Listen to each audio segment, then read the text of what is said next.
So it's not a stick of butter that you see here, but it is actually a bavarois or pudding made out of cauliflower, and that's what I'm gonna show you. It's super light, super fresh, and it's really ideal for a summer or a fresh starter if you want to impress your friends or family. It's not that complicated. You mainly need cauliflower, obviously.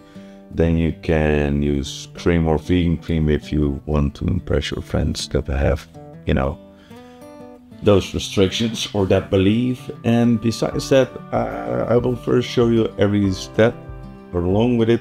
Let's get started. So you start off quite easy. You just grab one cauliflower. I use two in this case, one for the garnish, and one for the puree, because you boil the entire cauliflower with some cream, so it will become very loose and turn it into a puree. But first off, we first grab half a cauliflower and make it into small roses, so that you have an extra garnish extra on the side and you don't throw anything away. It's very sustainable and very friendly to make. Cauliflower is also year-round, so you can do it almost every time of the year. And the garnish that you, or the extra components that you can give with it, is completely up to you, depending on the season or what you prefer.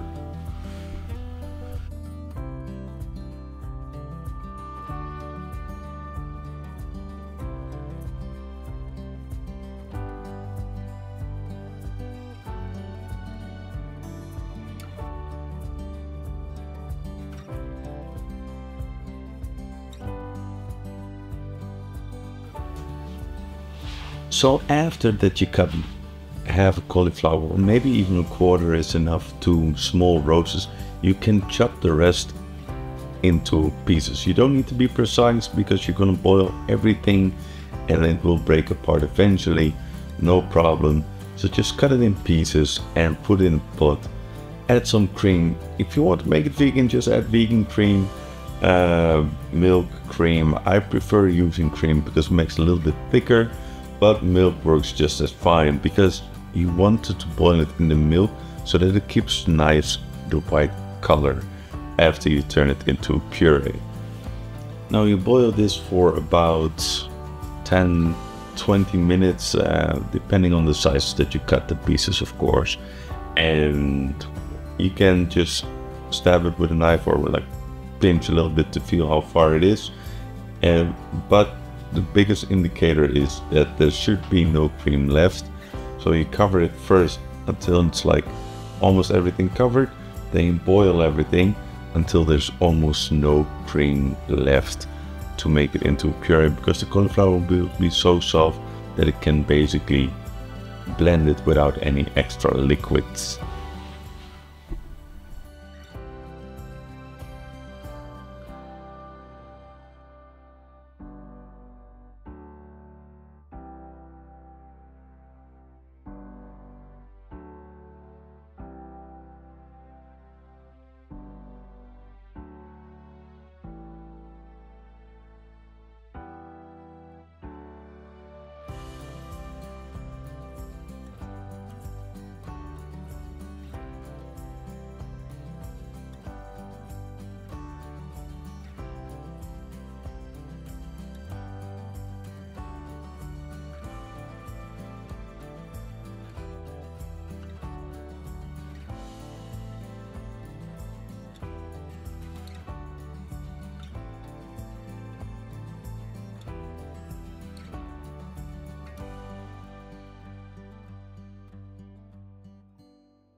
Now everything is cooked, there's nothing left. I use a blender, which is not ideal because usually a blender needs a little bit of liquid, but I don't have a kitchen machine, and with this blender, because it goes up, the puree I can have a smaller surface as well. It becomes just as fine, and just blend it for about 3-4 minutes until everything is nice and smooth. And then you can put it in a container and leave it to cool down for a bit, because after that we're gonna do the next step.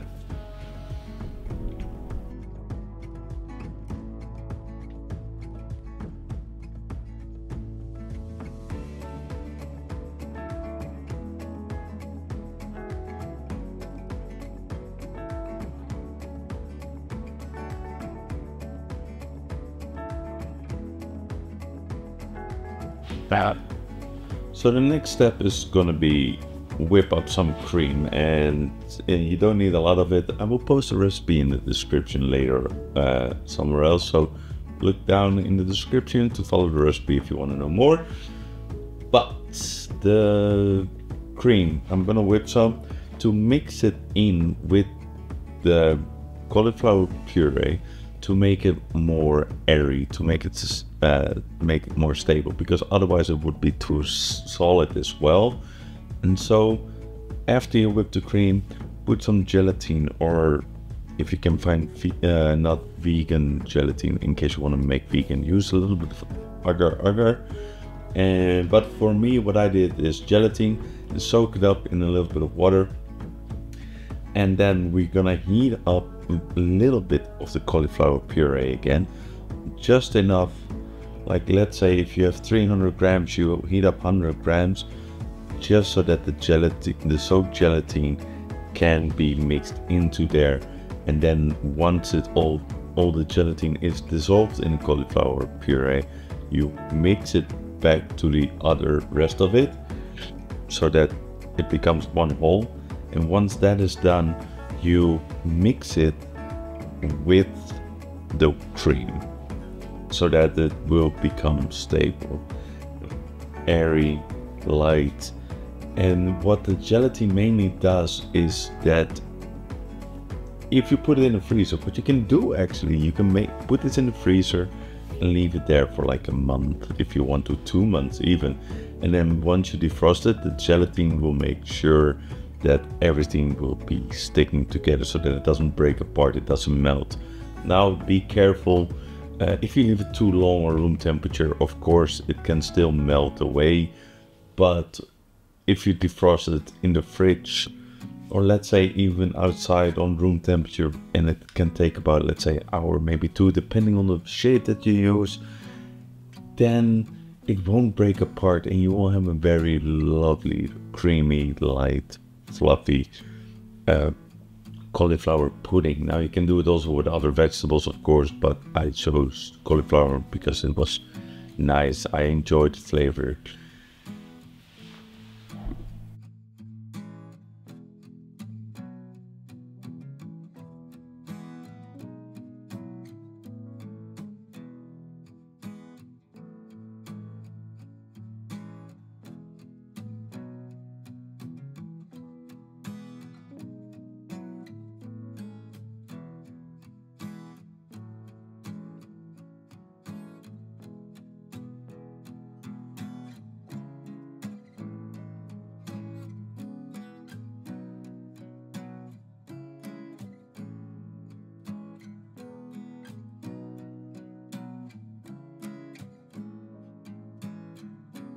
So once everything is mixed, I am putting it in a mold, and the mold that I am using here is a rectangular one, and I just pour everything in because it's still a little bit loose. You can use a piping bag if you want, but mine is good enough that I can actually pour it in the entire mold, tap it a little bit, and then swipe it off, so that it won't have any air. And the smacking is so that it won't have any air bubbles in, for just in case. And the swiping means that it will become a nice equal shape with nothing overlapping or not having a little bit of top on it. It will become nice and flat, and you can have a nice shape out of it. And I put it in the freezer. Now normally I will put it in a chill blaster for about an hour, so that it gets nice and cold really fast and freezes up really quick. If you put it in -30, of course. Sadly, I don't have it at home. I assume you don't have it at home either. So my best recommendations is to leave it in the freezer overnight. So if you want to impress your friends on Sunday, I would recommend this making on it Saturday or even before that. It doesn't matter when you make it, but don't make it on the day itself. It might become a little bit troublesome with freezing and making it solid enough.